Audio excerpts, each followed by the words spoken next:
Hello and welcome. In today's video, I'm going to be using data from the Max Foundation. The Max Foundation is a very cool charity that helps to prevent child stunting in Bangladesh and Ethiopia, and you can support them if you want to. I'll be showing you with their data how you can dynamically rename columns based on a data dictionary. So the Max Foundation has supplied me with this data dictionary. And as you can see, it describes some of the metrics that they are currently monitoring.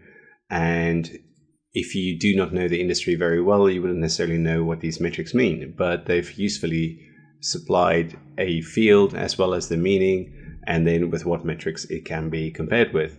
And then they've also supplied me with some of their data. So with this data, I can see exactly what the metrics are across different villages. But we're not going to focus on the data so much.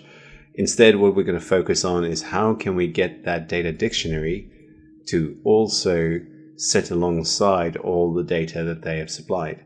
So I'm going to be bringing up an Alteryx workflow.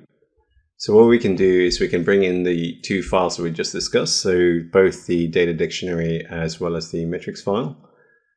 And here you can see the data dictionary. And what it has is this description or meaning column, but it also has the original field.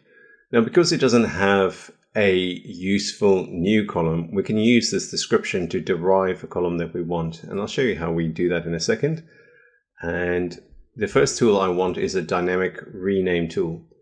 The dynamic rename tool allows you to effectively, I'm just going to drag this to the bottom, to effectively rename columns based on the input from another tool. So what I want is this description, but I don't want to name the columns like that. I just want the description to be recorded. And in Alteryx, you can do that, which is not something you can do in any tool, by going towards the bottom of this menu and using the write input rows option. So the rows from this file will rename the fields from this file. And the variable was the field name, and the meaning contained the description. And I will just draw in a select tool as well, so you can see that here we have all the field names. You can imagine renaming these manually will take a while. And now we know we've got a description for these, and that's going to come through this dynamic rename tool. So once that's rerun, there you can see the description. Now note that the field names have not changed. That is merely the metadata for these fields that we've now added. So yes, we could have used this file to create a new file name, but instead of doing that, I want to show you another tool that you can use to also manipulate the metadata of fields, which is the field info tool. And the field info tool is quite useful for simply seeing the different details about your data. So let's say, for example, you wanted to reprogram a field name based on the type and size and then also description. You can do that using the field info tool because you get all that metadata output via the tool. And in this particular case, I'm just going to use a formula tool and pop a formula in there that I've pre-designed. The formula is going to look through the descriptions and say if the description contains something like a number of or a total, then prefix the total, but just remove the word ind underscore, which I think is short for indicator. So if you see here, there are some indicators there, a number of people, total number of people. So we want all of these to be consistent and renamed with a total as a start. And I'm also going to do a title case, so meaning that the first letter is a capital and the rest are lowercase. And if we run that through, oh, and I just want to give this a name. So new field name. So this will become the field name that we want for our columns. And you can see this is what it will look like. So we can rename all of them at once. And then what I'm going to do is to simply do another dynamic rename tool. And instead of adding descriptions this time, I'm going to relabel the actual fields based on the description. So if we do this again and we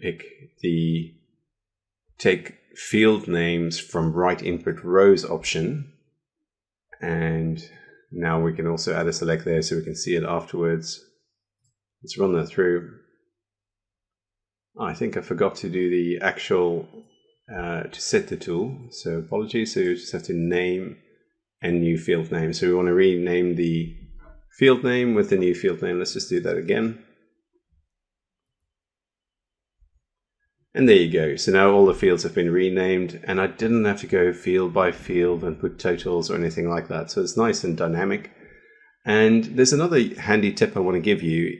Let's say, for example, this file wasn't something you were going to share with other people, but you wanted them to also have the metadata that has been added here. What you can do is you can save the field configuration. So if you just save this, and let's call that demo configuration, and you now output this to, say, an Excel file. Now, in an Excel file, what happens is you lose the metadata that is in, I'm just going to save this as demo. You lose the actual metadata, so it doesn't carry it with it. It only stays in the Alteryx workflow. Sorry, I just have to overwrite the previous file. But when you save the field configuration, that can be reused. And I'll show you what I mean. So if you pull in that file we just created with the new column headers, you can see there are all our new column headers. But if you put in the select tool, all the descriptions are missing. However, if you now use the load field names and types option, and we pulled in that field configuration, there are our descriptions. So it means you can share these descriptions with other users as well if there's a shared configuration file and you don't have the original data dictionary with you. Hope that's helpful. Like it if you do, and have a great day your end.